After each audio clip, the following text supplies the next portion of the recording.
Thank you for joining us today for another episode of Tree Service Marketing Profits Podcast. I'm your host, Wesley Smith, and this is along the series of the Business Owner podcast series where we interview business owners out here in the US and Canada, and they share their story on how they either started in the business, worked with their parents in the business, where they're at today, and kind of where they're looking to go. And today is no different. We have a business owner out of Rockwall, Texas. We have Robert, the owner, with Mario's Tree Service. And Robert, thanks for joining us, man. I appreciate you being on today. Man, you know what? Thank you for allowing me this opportunity. It means a lot that you reached out, and I'm excited. Yeah, absolutely, man. Well, let's get into it. This is great because you got a good story, longevity in the business, and this is what other people, aspire to do when they start off in their tree service company. So, tell us a little bit about how you got started, or your dad got started in the tree service business. Yeah, so like I said again, thanks. My dad, his name is Mario, and I named the company after him. And we he started doing power line clearance, with the big company, typical story of him starting on the weekends and then from there venturing on to maybe I can do this on my own and, getting a little crew and, just eventually incorporating me and my brother. So we're two brothers. I was born 84. He started in 80s. So it was like you have to do this type. It wasn't that I was like, dude, I want to grow up and do this. Everybody as a child has I want to be a police officer or astronaut or, even a Power Ranger for what's sake. But, the closest thing that came to a Power Ranger is that helmet I use at work. But anyway, so that was not part of the plan, was doing tree work. And, most of in the community that we live in, there's a lot of wealthy people. And I went to school with these wealthy students that then my father, when it was like spring break, Christmas break, or any break, these students were out playing, having fun, and I was in their front yard raking their leaves or trimming their trees. And that was embarrassing for me, but I didn't know it at the time, but it was just shaping me for who I am now. But of course, when you're that age, you know everything, and just being a little rebel. Yeah, well, you know what? It starts you off young, and you learn the value of a hard day's work. I used to do the same thing. My dad would get me out of bed on the weekends and say, "You're going to work today. I need the help," and little things like that. And also to your point of being embarrassed, like doing the leaves and things like that. Like every now and then, my dad or my parents would drop me off at school or at a place where there's just lots of students my age there, in the high school area, middle school, whatever, and they'd have the big plumbing truck, and it was lettered. They're like, "Oh, don't drop me off in that. Drop me off way out in the parking lot, and I'll walk in." That type of thing. So Oh, I can relate there. oh my gosh, yes, yeah, So you started off, yeah. So you started off at a young age, kind of learned the ropes, started doing probably what some brush work, doing a little bit of things like that with the business, and kind of tell us how that ramped up or how that started going. Well, yeah, I was doing, bottom stuff, watching other guys climb, and, per se, I was left in charge. My dad would take off to go quote other projects or simply, at that point, he's like, I got somebody that can be my eyes and ears. So I was this young kid, watching these grown men, and I had to tell them what to do, and I had to grow up quick.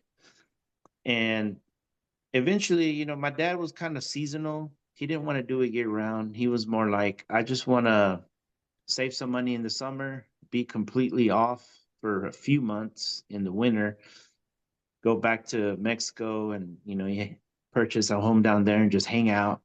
So then he would essentially come back and maybe start all over with his guys, or he would just have one or two that would return.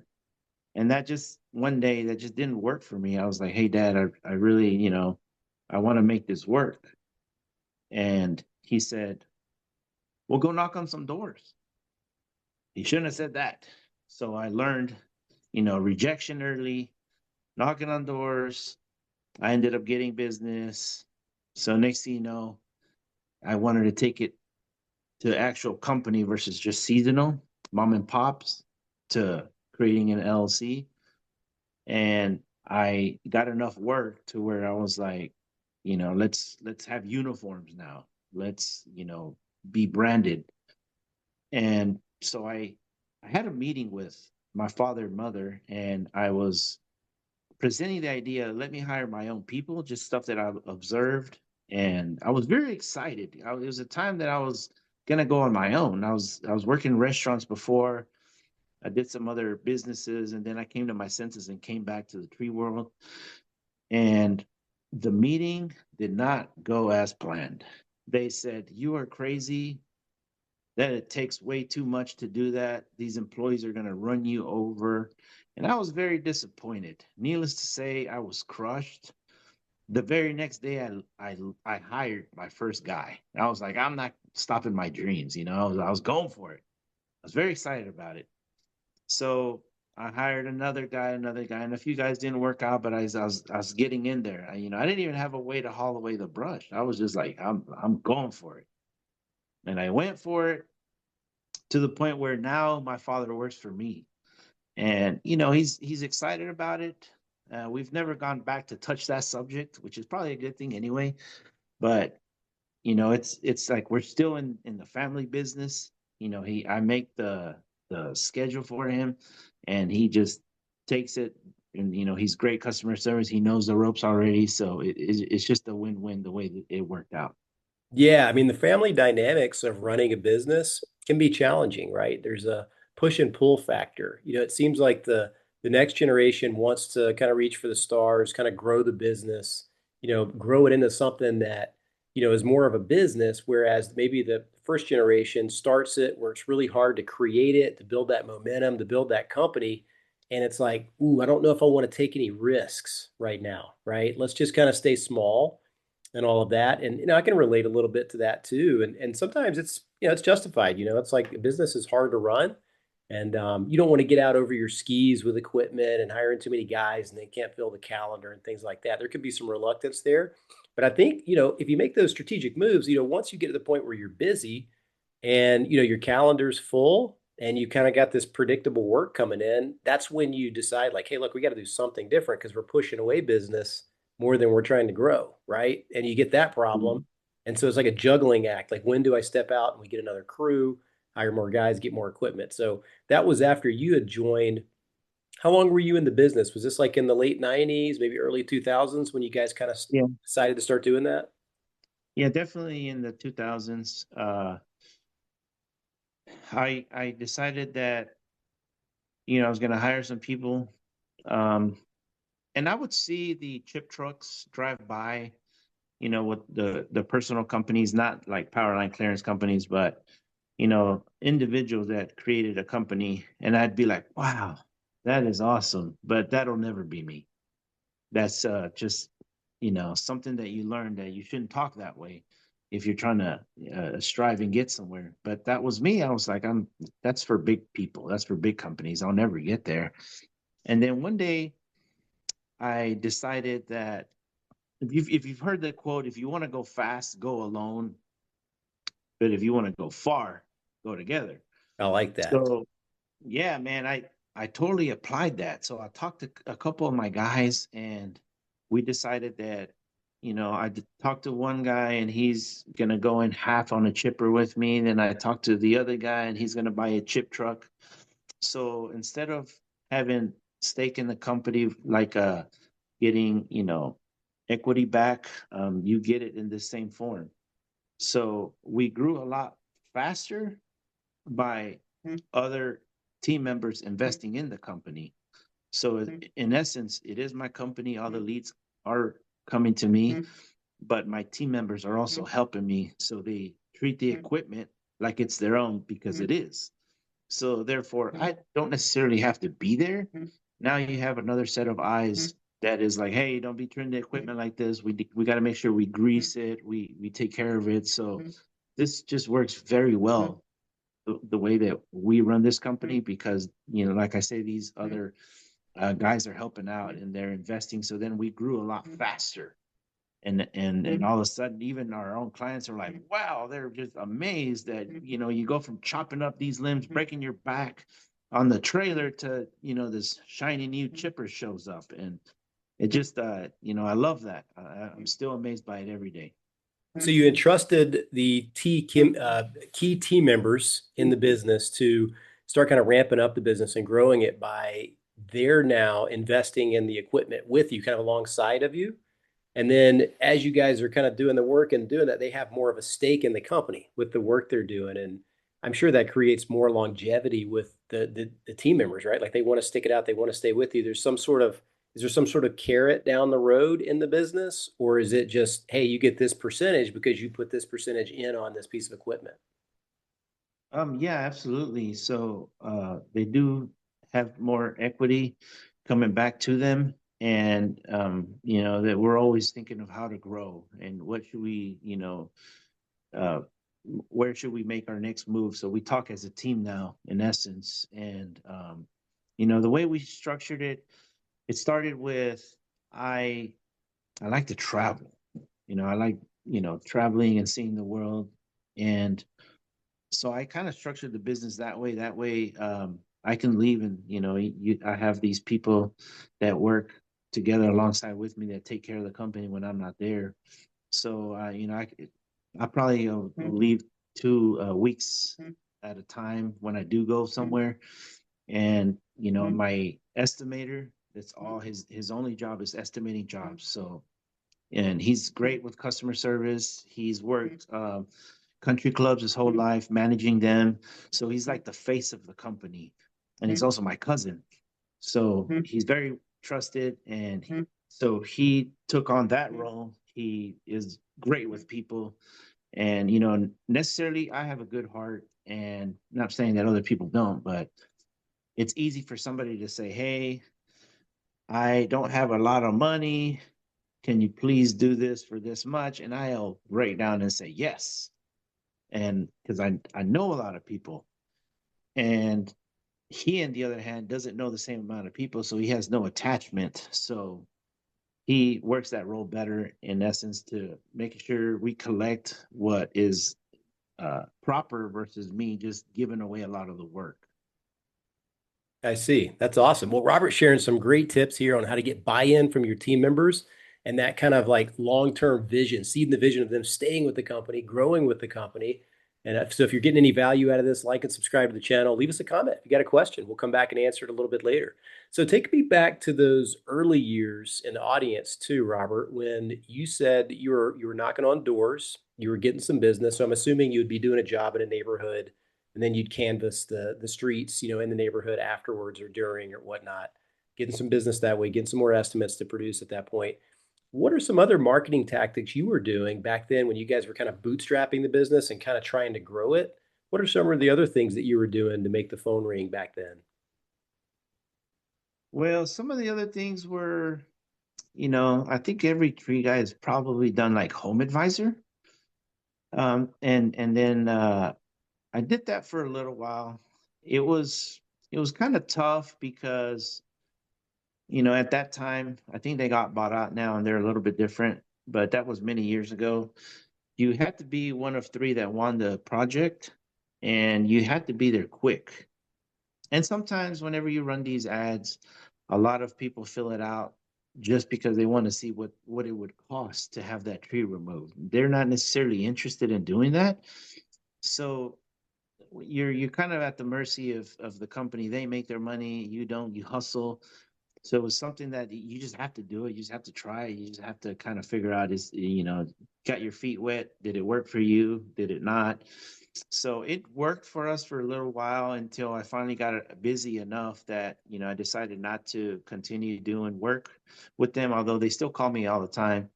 And it was just something that, it built reviews on their platform, and, they had a lot of reach with people and kind of like you guys. And so yeah, I would knock on doors and a lot of networking. If you do like natural networking, let's just say, you play sports or I'm involved in ministry, and once people find out like you're a likable person and you have a company, you cut trees, they're like, "Bro, I have a tree. My sister has a tree." So just in general, networking, being out there and just doing your thing, not necessarily joining uh something in order to find business, but you're just genuinely doing it for the community that you live in. You're like, hey, I go to this church here, and I'm doing my thing, and then later on somebody finds out you do trees, and it just gets kind of referred out, you know. So those things really helped out. Plus, when I started, it was kind of like, the internet was kind of new, all the marketing, all the, you know, reviews and all that. That was all fresh. When my dad was doing it, there was no internet, no reviews, and nothing like that. So it was kind of a right timing. But also, when that came out, he was not interested. He's still old school. He's like, yeah, I'm not doing that, and I had to take a chance and do that. Yeah, back then in those days, it was the yellow pages. And if Yeah. you got one of those big ads in the yellow pages, you'd get a lot of calls, but you'd also spend a ton of money in that thing too. You'd be like right at the front of the tree service section or plumbing section or heating and air section. You put that ad in there and it's the color one, the really big, large color one. So when you open it up, like you can't miss it.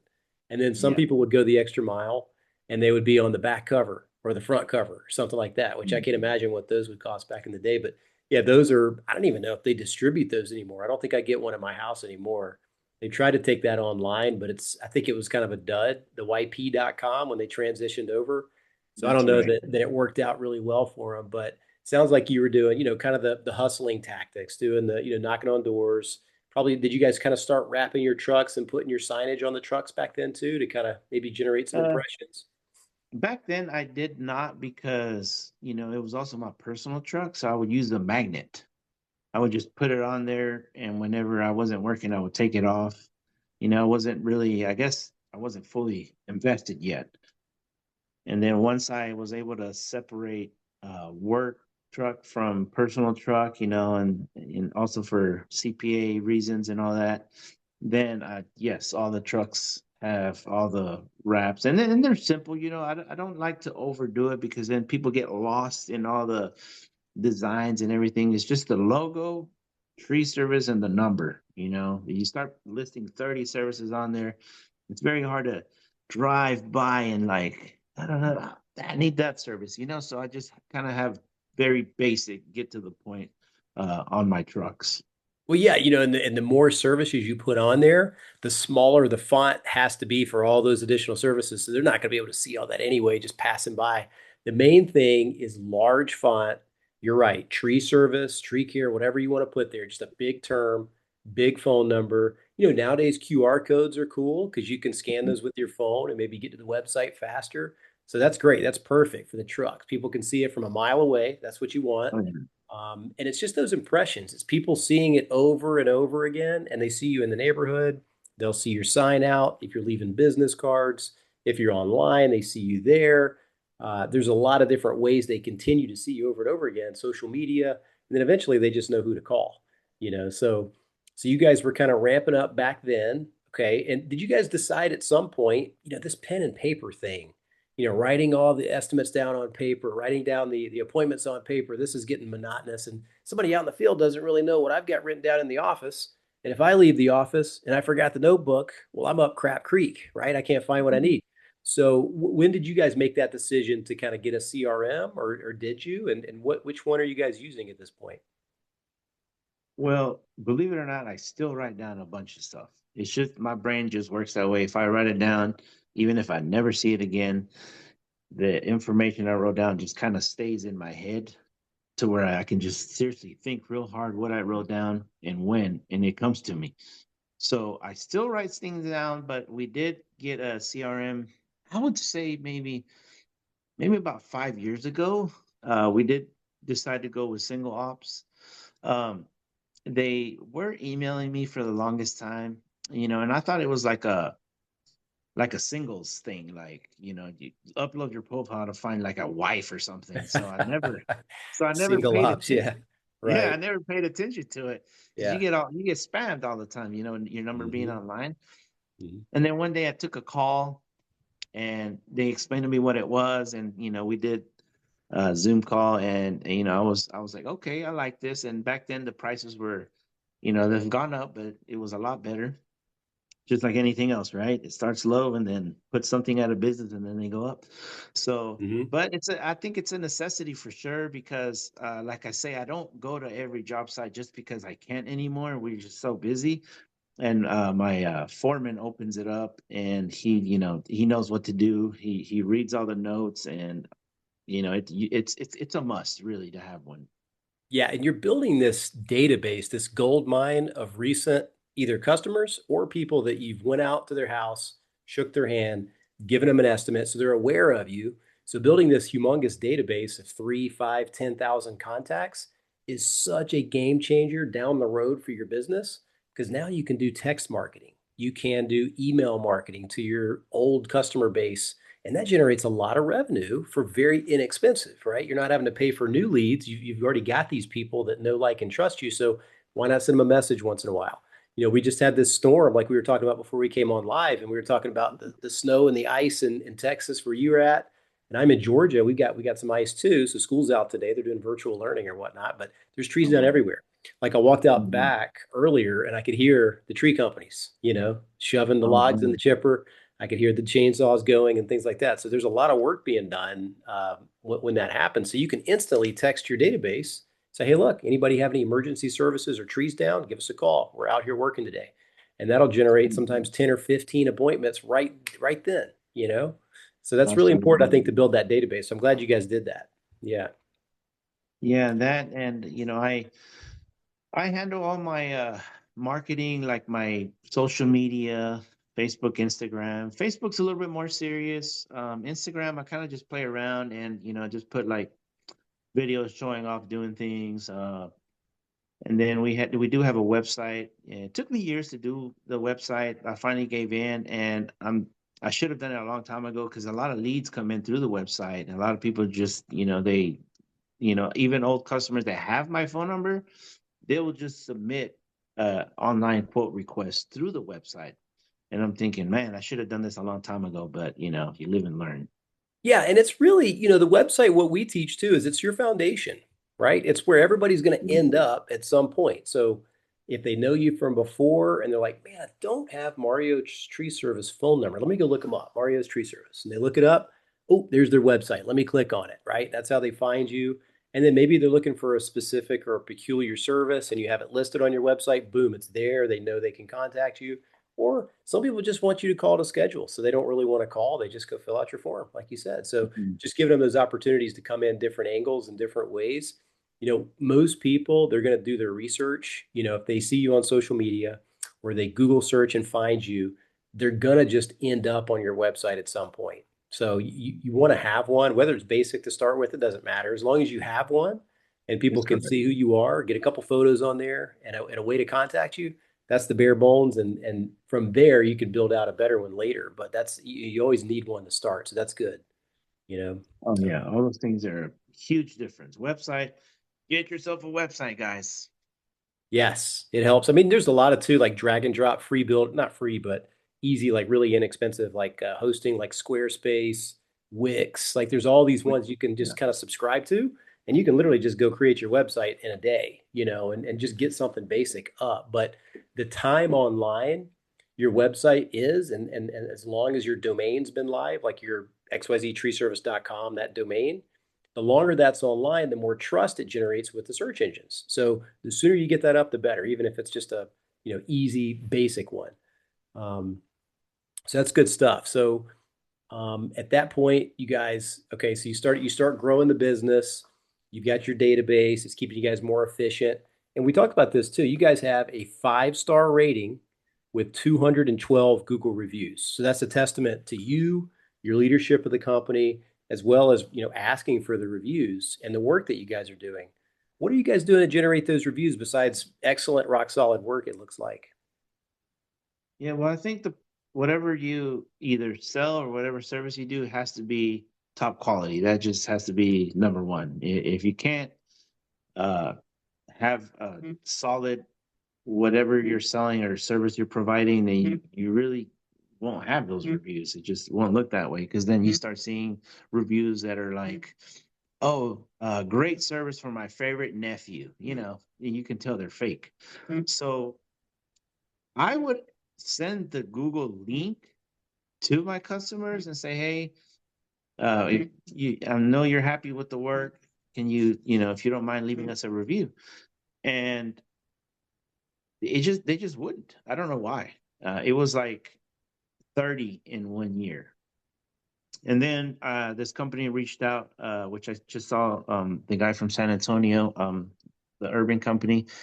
He also uses a nice job. So they reached out, I talked to the guy and I was like, dude, I'm already trying. And he's like, no, man, you got to understand it's professional. We send the link and it sends a text 3 different times as a reminder. And then if it doesn't leave it on Google, it can do it on Facebook, or if not on Facebook, on their platform, which their platform sends it to the website. And I was like, okay, let's try that. And I don't know, for some reason, they really like that link because yeah, I went from 30 reviews to I think 178 in the next year.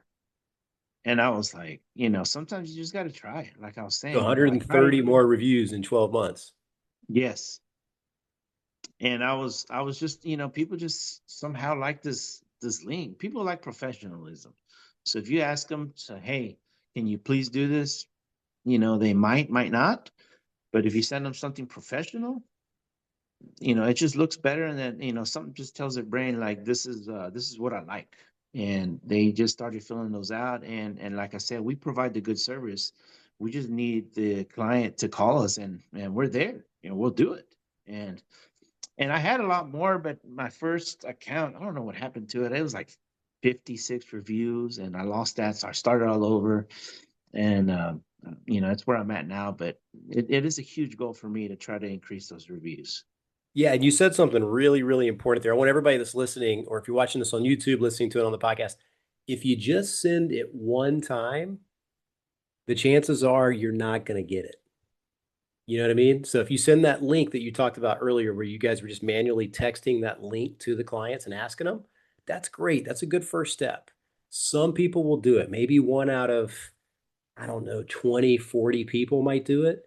But when you automate the process, or when you have these multiple touch points, multiple follow-ups, so I think with Nice Job, great service, we love them too.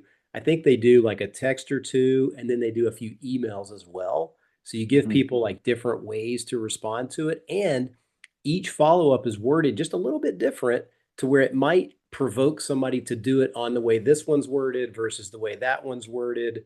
And so their follow-up sequences are really good. You can edit them too if you prefer to have something different written there. But you're right, it's very professional. I think it's got your logo like in the body of the text or in the body of the email, maybe a picture of you guys or whatever. And it just really helps. And it calls out the customer by the first name. So that helps Mhm. generate a lot better response as well. So really the power and the magic is in the follow-up, 3 or 4 follow-ups. And what we've noticed is inside Nice Job, you can kind of see the statistics. There's like, let's say there's 100 review requests sent and you get 30 reviews. Well, 6 or 8 will be on the first text, 6 or 8 will be on the second text, 6 or 8 will be on the third email, 6 or 8 will be on the fourth email. So like everybody does them at different times. So if you didn't do those 3 other follow-ups, you would only got that first 6 and that's it, right? But instead you got 30 or 40. So that's really the power of it. So I'm glad you guys are using that. It works great if you use it. There's lots of different options out there, but that's a great one. Yeah, no, Um, that's correct. And it also, I think it asks if you were happy with the service. Could you forward this link to a friend? So like referral program type. there is something else too that I tell everybody they should enable inside there. It's the referral request. So what happens is, after 6 months of a customer leaving a review, it'll send them a text or an email and says, "Hey, do you know of anybody that could use our service, that would be happy with our tree service? Here's a form." And it'll text them a form, and they can put in their name, their phone number, and their text and their email. And we see those pretty frequently where somebody's referred somebody over, and that you don't even have to think about. It just does it automatically. You can set it for 90 days, 6 months, a year, whatever you want to do. But that's actually a great feature. I'm glad you brought that part up too. Good. So you guys are Awesome. growing. You guys have got, buy-in from your employees. Do you have any like certain ways that you go about finding like new crew members or new new crews or new employees to kind of attract them to your business, or is it kind of natural just because you guys do good work and the word spreads? I think it is mostly natural, but what I found out is if you have the guys that you have, um, find someone. Number one, they don't want to look bad by bringing somebody that's going to bring the team down. So they'll refer, hey, like my friend over here is looking for a job, and he's good with this, or he's so they're they're already kind of a foot in the door by me and by them. So if you let the good employees bring someone that they referred, is usually the way it works. And most of my guys been with me for 7 8 years. So yeah, I don't go through any guys at all. That's great. So really like keeping people on board is keeping them happy, paying them well, having good equipment so they don't have to drive rusted trucks and breaking down all the time, that type of nightmare. And just, doing good work where people naturally get referred over and people recruit better employees because they know of other people, right? Maybe they're family members, maybe they're friends, but hey, this Yeah. is a great place to work. So I think you need to come over here and interview, with Robert or whoever's doing the hiring process. So that's yeah, that's good. I think organic and just kind of just being a good company, good culture will bring the right types of people over to your company. Would you say that's kind of a big deal? Yeah, absolutely. I think, people see the uniforms, people see the trucks, and they're like that's a company versus if guys just show up with no shirts, no logos, like you don't know if they'll be there tomorrow. Same thing with the customers. If they see that you have all these branded things, then they know that you're going to be around for much longer than somebody that can just disappear and maybe didn't finish the job. That's right, because there's a lot of those folks out there, and people want to make sure they avoid those. Well, good stuff, man. I want to be, respectful of your time, Robert. I appreciate everything you've shared so far. Again, guys, if you're watching or you're on the podcast, like and subscribe to the channel. We've got more of these interviews coming up. And Robert's been gracious with his time and sharing some of his best practices with growing his business. So, what do you think's next for Mario's Tree Service? Where are you guys headed, or any other, areas you're looking to branch out into, or just grow kind of in the same area? What are you guys up to? Well, we recently started forestry mulching.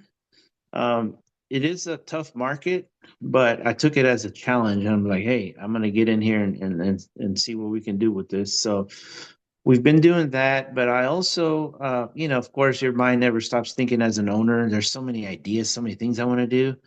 Um, there is something that I really, really been wanting to do is help out the community in essence of, there's a lot of, low income families, widows, or just disabled veterans, and they don't have a lot of money to be spending on if a tree falls or something like that happens. So I want to try to put something together, like a nonprofit or something, and then try to host like conferences in my area to where I can get some of these other people together, introduce themselves, like what services are in your local area, and provide back to the community. So it's something I'm working on, and I just don't know when it's going to happen, but it's going to happen. That's awesome. That's a great story. I think the term, the more that you give, the more that you'll receive. And that's exactly a perfect example of that. Helping out the community, whether it's the veterans, whether it's the needy, the hungry, whatever that may be. I think doing those types of things as a business and then representing the business is going to just help you guys, tremendously. Well, Robert, you guys have been around for the better part over 40 years at this point, whether it was your dad or whether it was you. Um, Maybe give us a couple of just good takeaways, maybe for people that had just started their business and they're looking for some, words of encouragement, like, man, they've been through some rough times, or it's cold season now, so maybe they're in a slow season, or what do they need to do to kind of look forward to doing the longevity side of the business? Of course, you got to work hard, you got to do the right thing out there. But any words of wisdom you'd leave those people, because 40 years is very impressive. So congratulations on that. What would you tell those types of folks? Oh, thank you, sir. I would just say when you first start off, you have to do what nobody else wants to do. Sometimes you have to haul away those thorny trees, the honey locusts. Some people are like, oh, you know what? That's too rough on my tools, or it's, my guys are going to get hurt. You just got to get in there. You got to do things that nobody wants to do. Sometimes you got to do some shrubs when you're busy because, that customer's going to find someone else and you're going to give them the opportunity to learn about a new company. And they might like not necessarily the other people's work, but maybe their sales guy. They're going to like their sales guy. You just can't give them that opportunity. So you have to just sometimes, it's like eating a slice of humble pie. You just really got to get in there and, let your guard down and do some of the things that nobody else wants to do, not even the things that you want to do. And sometimes there's services that, if the customer's like, hey, well, can you do it for $400 less? This is all I have. Don't turn them down. Just cut out services or reschedule them for the slow season, and you don't lose the customer. And most of the time I found out they wait for the slow season. They call me up and I forgot, and they're like, hey, you remember me? I'm like, oh, that's right. So your guys are always going to stay busy with work, so you got to do things like that in order to keep your guys happy and busy in the wintertime. That's great. Well, Robert has shared a lot of good stuff. That's good. Just work hard, do what you got to do, eat your humble pie, when you're just getting started, because that's really that business grit, right? The business owner, entrepreneur grit that you've got to have to just keep going. You've got to just keep pushing when nobody's looking, work hard, get everything done that's got to be done, make everybody happy. And I think organically it's just going to grow because people are going to like you. You're going to be doing good work and everything's going to continue to snowball from there. And once you get the money behind you, put some money in advertising and marketing. That helps you kind of expand further and faster as well, That's which is kind of absolutely. kind of what you guys have done since you've came in and kind of modernized the company and grown it. So that's awesome. Well, listen, man, I appreciate your time today. If you don't have anything else, I want to be respectful of your time. I know you got to go about your day as well, and appreciate you being on. If you guys have any questions, just comment below. We got a new video coming up soon, and we will see you on the next one. This is Robert, Mario's Tree Service in Rockwall, Texas. Everybody have a great day. Thanks, guys.